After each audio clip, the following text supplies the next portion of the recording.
सोचिए, मध्ययुग की एक ऐसी किताब जो इतनी बड़ी और रहस्यमयी है कि लोग उसे डेविल्स बाइबल यानी शैतान की बाइबल कहने लगे। इसका असली नाम है कोडेक्स गीगास और इसकी कहानी सच और अफसानों के बीच कहीं खोसी गई है। पर क्या ये सच में मुमकिन है कि कोई एक अकेला इंसान सिर्फ एक रात में, वो भी शैतान की मदद से, इतनी बड़ी किताब लिख दे? यही वो सवाल है जो सदियों से लोगों को परेशान करता आया है और आज हम इसी रहस्य से पर्दा उठाने की कोशिश करेंगे। तो चलिए, कहानी शुरू होती है 13वीं सदी के बोहेमिया से, जो आज का चेक रिपब्लिक है। वहां एक मठ में एक भिक्षु रहता था जिसका नाम था हरमन। इतिहास उसे हरमन द रेक्लूज भी कहता है, मतलब एकांत में रहने वाला हरमन। उस जमाने में मठों के नियम बहुत ही सख्त हुआ करते थे और हरमन ने अपनी कोई पवित्र कसम तोड़ दी थी। इसकी सजा थी इम्योरमेंट, मतलब किसी को दीवार में जिंदा चुनवा देना जहां वो तड़प तड़प कर मर जाए। ये उस दौर की एक क्रूर सच्चाई थी। अपनी जान बचाने के लिए हरमन ने एक ऐसा वादा कर दिया जो सुनने में ही नामुमकिन लगता था। उसने कहा कि वो मठ के लिए एक ऐसी किताब लिखेगा जिसमें दुनिया का सारा ज्ञान होगा, और ये सब वो सिर्फ एक रात में कर देगा। मठ के लोगों ने शर्त मान ली क्योंकि वो जानते थे कि ये हो ही नहीं सकता। कहानी के मुताबिक जब आधी रात हुई और हरमन को लगा कि अब वो नहीं बच पाएगा, तो उसने भगवान से नहीं, शैतान से मदद मांगी। कहते हैं कि सुबह जब कोठरी का दरवाजा खुला तो किताब तैयार थी और उसके एक पन्ने पर शैतान की एक बहुत बड़ी तस्वीर बनी हुई थी। हरमन की जान तो बच गई, पर उसकी आत्मा का सौदा हो चुका था। तो ये तो थी कहानी, वो कहानी जो सदियों से लोग सुनते सुनाते आ रहे हैं। लेकिन जब साइंटिस्ट और इतिहासकार इस किताब को देखते हैं तो एक बिल्कुल ही अलग और शायद उससे भी ज्यादा हैरान करने वाली तस्वीर सामने आती है।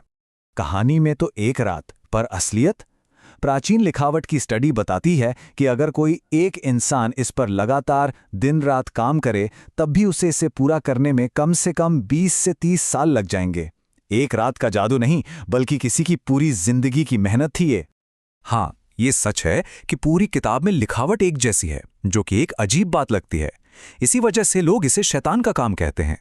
पर एक्सपर्ट्स बताते हैं कि ये शैतानी नहीं, बल्कि जबरदस्त अनुशासन और सालों की ट्रेनिंग का कमाल था। उस दौर के माहिर लेखक ऐसा कर सकते थे। चलिए अब जरा इस किताब के अंदर झांकते हैं। इसके पन्ने वेलम से बने हैं, जिसके लिए 160 से ज्यादा जानवरों की खाल का इस्तेमाल हुआ होगा। और इसमें जो नीली स्याही है ना, वो लैपिस लाजुली नाम के पत्थर से बनी है, जो उस जमाने में अफगानिस्तान से आता था और सोने से भी ज्यादा कीमती था। ये सब किसी शैतान का नहीं, बल्कि बहुत सारे पैसे और मेहनत का नतीजा है। किताब तो बन गई, पर इसकी कहानी यहीं खत्म नहीं हुई। असल में इसका असली ड्रामा तो अब शुरू हुआ था। कोडेक्स गीगास कई हाथों से गुजरी और माना जाता है कि इसने अपने मालिकों की किस्मत भी बदल दी। शुरू में ये बोहेमिया के मठों में रहीं, फिर 1594 में सम्राट रुडोल्फ द्वितीय इसके मालिक बने। फिर 1648 में एक लड़ाई के दौरान स्वीडन की सेना इसे लूट कर ले गई और तब से ये स्टॉकहोम की रॉयल लाइब्रेरी में है। सम्राट रुडोल्फ की कहानी तो बड़ी मशहूर है। कहते हैं कि किताब के श्राप ने उन्हें पागल कर दिया। लेकिन इतिहास बताता है कि रुडोल्फ को ऐसी रहस्यमयी चीजों का पहले से ही बहुत शौक था। तो ये श्राप नहीं, बल्कि उनका जुनून था, जो उनके मानसिक और राजनीतिक पतन के साथ साथ चल रहा था। इस किताब की जिंदगी का सबसे बड़ा ड्रामा अभी बाकी था। एक आग जिसने इसे लगभग खत्म ही कर दिया था, और इसी आग ने इसके सबसे बड़े राज को जन्म दिया, गायब हुए पन्नों का राज।